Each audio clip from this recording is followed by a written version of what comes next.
On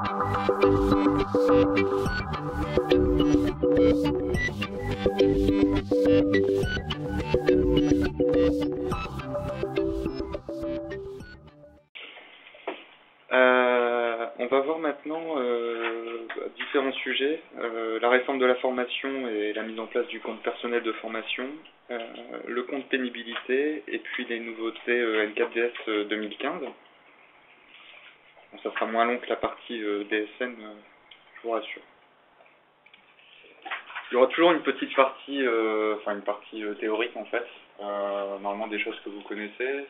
Si vous connaissez, ça fera un office de rappel, puis pour ceux qui ne sont pas au courant, tant mieux. Et puis Geoffrey évoquera à chaque fois l'aspect technique dans SAP sur ces différentes nouveautés. Donc concernant la réforme de la formation professionnelle, un rappel des taux en vigueur jusqu'à maintenant. Pour les petites entreprises, donc de 1 à 9 salariés, c'était 0,55%, les entreprises de 10 à 19 salariés, 1,05%, et pour les entreprises de 20 salariés et plus, 1,60%. Après la réforme, donc à compter de janvier 2015, le taux sera inchangé pour les entreprises de 1 à 9 salariés, et pour les entreprises de 10 salariés et plus, le taux sera de 1%. Sauf il y a un accord d'entreprise conclu pour 3 ans qui peut prévoir, en fait, s'il y a un accord 0,2% de CPF pour permettre le financement du compte personnel de formation. Auquel cas, le taux de cotisation sur la formation sera alors de 0,8%.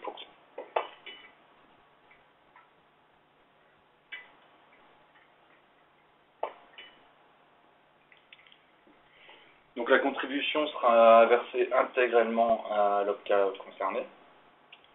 Et puis, du coup, pour l'entreprise, il n'y aura plus à verser la contribution au titre du CIF de façon distincte à un fonds GESIF ou au passif. Tout sera versé directement auprès de l'OPCA. Donc il y a un rappel des différents taux. La déclinaison des pourcentages du taux, sachant que la contribution minimale légale est donc de 1% pour une majeure partie des entreprises.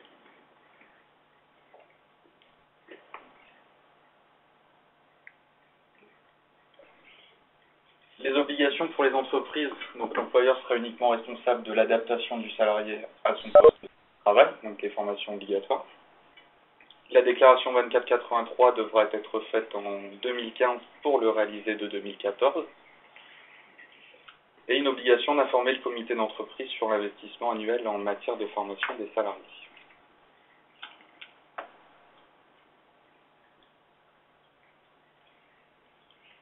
À côté de ça, il y a le compte personnel de formation donc, qui arrive à partir du mois de janvier. Donc il va concerner toute personne à partir de 16 ans, 15 ans pour les apprentis, que ces personnes soient en emploi ou à la recherche d'un emploi. Les nouveaux droits sont attachés à la personne, donc chaque personne aura un compte personnel de formation.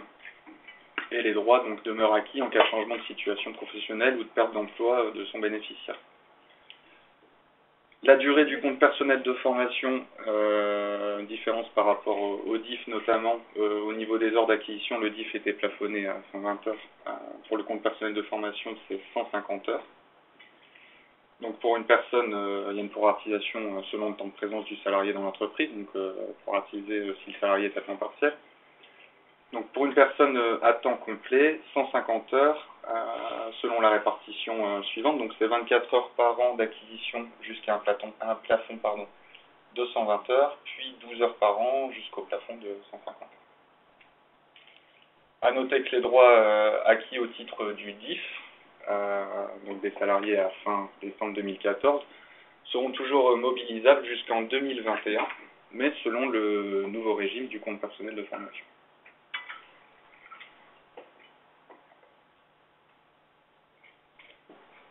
Alors du côté des SAP, on n'avait pas besoin d'attendre une livraison spécifique des SAP sur le sujet. Vous pourrez paramétrer votre CPF via un paramétrage classique, comme vous l'avez fait pour le DIF, sur la base d'un contingent pour le stockage du CPF. CPF et poursuivre la prise du CPF. Du coup, vous pouvez bénéficier de compteurs en table pour la gestion des temps, en table Z pour suivre l'acquisition du CPF. On vous recommande éventuellement de créer 2 présences CPF, une pour le CPF temps de travail et une pour le CPF hors temps de travail, saisissable en IT 2002, ce qui vous permettra de différencier les 2 types de prises. Pour l'instant, on n'a pas réellement vu d'obligation de distinguer les deux, mais on préfère avoir plus d'informations que pas assez. Comme à l'heure actuelle, le DIF, on avait besoin de distinguer le DIF hors temps de travail et le DIF temps de travail. On préfère suivre de même pour le CPF. Et on vous recommande sur ces 2 présences de générer automatiquement un enregistrement d'une entrée dans l'infotype 416 pour venir décompter le contingent CPF. Voilà, l'intérêt de créer des présences, c'est de pouvoir justement gérer de la prise hors temps de travail. Et on aurait très bien pu gérer une absence et une présence, mais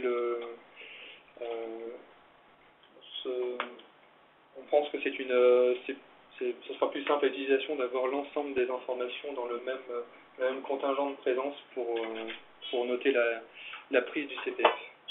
Enfin, donc c'est pas non plus quelque chose de très compliqué à paramétrer. Vous croyez que c'était la Caisse des dépôts et consignations qui gérait maintenant le CPF et que c'était plus à charge des entreprises de suivre les heures? Oui, mais par contre vous allez quand même continuer à... Enfin, la Caisse des dépôts par exemple n'a pas la connaissance des absences du salarié, etc. Donc vous êtes quand même obligé de suivre une acquisition et ensuite de le déclarer à la Caisse des dépôts qui elle va centraliser l'information. Et c'est le salarié n'aura plus besoin de s'adresser à son employeur au moment du départ pour avoir l'information sur son CPF, mais ce sera la caisse des dépôts qui servira de point central de stockage de l'info. En cas de départ en fait, mais c'est l'entreprise qui continue à leur assurer le nombre d'heures et le patron. Sinon ça voudrait dire que vous seriez, comment la caisse des dépôts pourrait savoir combien de temps travaille le salarié, quelles sont les absences pénalisantes. En place la DSN. Oui. Bien que ce soit valable au 1er janvier 2015, mais qu'on n'a pas encore la DSN. Donc, il y a aussi la DSU qui permet de savoir ce qui correspond bien dans l'info. Oui. Mais à l'heure actuelle, on n'a pas d'éléments qui indiquent précisément que le CPF peut être totalement dédouané de l'entreprise. Et en principe, le DIF va venir pendant un certain temps en parallèle. Oui, jusqu'en 2021. Le DIF utilisable. Donc on va d'abord... On peut pas initialiser le CPF avec Non, parce qu'à l'issue, en fait le DIF on va pouvoir s'en servir jusqu'en 2021, passer cette période, il va être perdu. Donc, les règles d'acquisition, elles sont exactement les mêmes pour les tuiles. Pas exactement les mêmes, mais c'est assez proche.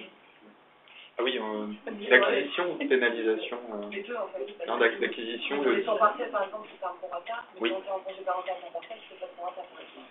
Est-ce que le mode de calcul il n'y a pas de pénalisation pour le congé parental pour le CPF. Donc ça reste les mêmes règles que vous. Oui, ce sera les absences non payées. Non payées, mais pas le congé parental. Congé paternité non plus. On s'est borné, nous, de notre côté, dans notre analyse, aux absences injustifiées et les absences de ce type-là. Ça reste encore assez flou en fait. Ouais, on n'a pas trouvé. On n'a pas de détails en fait. Oui. Mais ce sera comme beaucoup de choses, ce sera précisé après, quand ça aura redémarré. Voilà. On va faire une rétro de paye en janvier. Ouais, c'est ça. Il y a un abondement de l'employeur aussi qui est possible au niveau du compte personnel de formation, on ne l'a pas noté, mais il est possible et il sera même obligatoire dans certains cas, notamment s'il ne respecte pas les entretiens annuels du salarié. Enfin, il y a des conditions qui font que l'employeur devra abonder le CPF de ses salariés s'il ne respecte pas. Comment ? De 100 heures, en plus. Oui. Oui, s'ils ne respectent pas les conditions. C'est cadeau.